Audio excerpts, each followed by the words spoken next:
வணக்கம் நண்பர்களே, welcome to my channel CCF. India vs Bangladesh first T20 match at Gwalior நடந்து முடிஞ்சிருச்சு. இதுல இந்தியா தரமா 7 விக்கெட் வித்தியாசத்துல வின் பண்ணிட்டாங்க. கொஞ்சம் லைட்டா slow conditions, at the same time வந்து பாத்தீங்கன்னா பவுன்ஸும் கொஞ்சம் லைட்டா லோவா இருந்துச்சு. And Bangladesh could able to score only 127. Fantastic bowling effort from India. கண்டிப்பா கிரெடிட் கொடுத்தே ஆகணும். ஹர்ஷதீப் சிங் சூப்பரா போட்டு 3 விக்கெட்ஸ் எடுத்தாரு.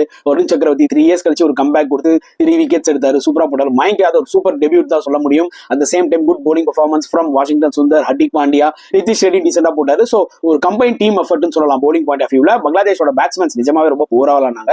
அவங்களோட ஷார்ட் செலக்ஷன் திருப்பியுமே ஒரு மிகப்பெரிய பிரச்சனையா வந்து அமையுது. மெஹதி ஹசன் மட்டும் தான் டீசெண்டா விளையாடினாரு. அண்ட் இந்த டார்கெட்டை ஜஸ்ட் 11.5 ஓவர்ஸ்ல இந்தியா சேஸ் பண்ணிட்டாங்கன்னா பாத்துக்கோங்க. Good cameo from Abhishek Sharma, நல்ல ஒரு innings from Sanju Samson, 29 of 17 balls. At the same time Suryakumar Yadav வந்து டிபிக்கல் அவரோட 360 டிகிரி ஷாட்ஸ் எல்லாம் அடிச்சுட்டு அவரு ஒரு கேமியோ விளையாட்டு போனாரு. அண்ட் ஹர்திக் பாண்டியா அவரோட ஸ்வாக்லாம் வேற லெவல்ல இருந்தது. 16 பால் 39 ரன், எஸ்பெஷலி அந்த நோ லுக் ஷாட், அந்த வின்னிங் ஷாட்லாம் சம மாசா இருந்ததுன்னு தான் சொல்ல முடியும். Super victory for team India இந்த ஃபர்ஸ்ட் T20.